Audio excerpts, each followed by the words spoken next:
পড়ুন, ওখানে কি লেখা আছে? স্যার পড়েছি, এখন কি করব?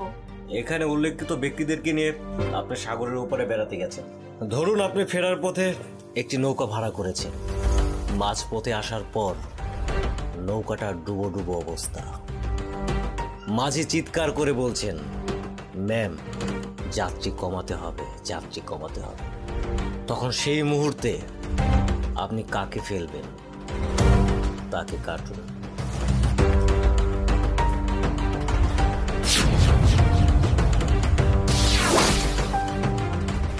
অবলীলায় তাদের হত্যা করলেন কেন? স্যার, বন্ধু বান্ধব, আত্মীয় স্বজন, প্রতিবেশী এরা কখনো দুঃসময়ে আমার পাশে থাকবে না। এরা তো দুধের মাছি। Right right. মাঝি আবারও চিৎকার করে বলছেন, যাত্রী আরো কমাতে হবে। সেই মুহূর্তে আপনি কাকে ফেলবেন? স্যার, এরা তো সবাই আমার আপনজন।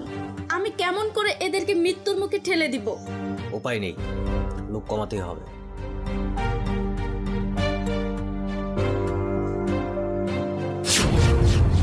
আপন ভাই বোন কে?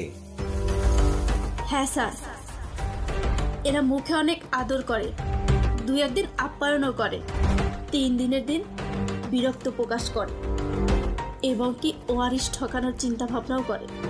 সাগরে উত্তাল ঢেউ চলছে। মাঝি আবারও চিৎকার করে বলছেন, যাত্রী আরো কমাতে হবে, আরো কমাতে হবে। এখন শুধু নৌকাতে স্বামী, সন্তান ও মা বাবা। সেই মুহূর্তে আপনি কাকে ফেলবেন? স্বামী তো আর রক্তের কেউ না, কেটে দেন।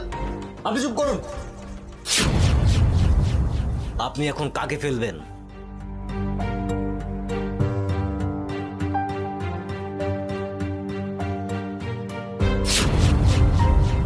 মা বাবাকে? হ্যাঁ স্যার, তাদের বয়স হয়েছে, আর তাছাড়া আমি তাদের কাছে কেবলই অতিথি। মিস উর্মি, আপনার মৃত্যু প্রায় নিশ্চিত। নৌকা ডুবে যাচ্ছে, তাই আপনাকে বাঁচতে হলে যে কোনো একজনকে ফেলতে হবে। হয় আপনার স্বামী, নয়তো আপনার সন্তান। আপনি কাকে ফেলবেন? স্যার, আমি এই দুজনের একজনকেও মারতে পারবো না। একজন তো আমার গর্ভের সন্তান, আরেকজন আমার স্বামী। আমি এদের কাউকেই মারতে পারবো না স্যার, কাউকেই না। না, চাকরি পেতে হলে আপনাকে আইকিউ পরীক্ষায় উত্তীর্ণ হতেই হবে। স্বামী কিংবা সন্তান, যে কোনো একজনকে আপনাকে মারতেই হবে। না স্যার, আমি পারবো না। আপনি এই প্রশ্ন বন্ধ করুন, বিনিময়ে আপনি আরো 10টা প্রশ্ন করুন। স্যার প্লিজ এই প্রশ্ন বাদ দেন, আমি পারবো না স্যার। না,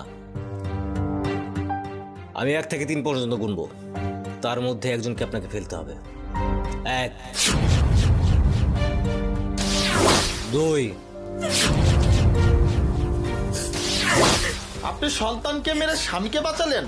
হ্যাঁ, সন্তানরা তাদের বিয়ের পরে হয়তোবা আমাকে ছেড়ে চলে যাবে, কিন্তু এই স্বামী নামক মানুষটি শত সুখ দুঃখের মাঝে দিয়েও জীবনের শেষ বেলা পর্যন্ত আমার পাশে থাকবে।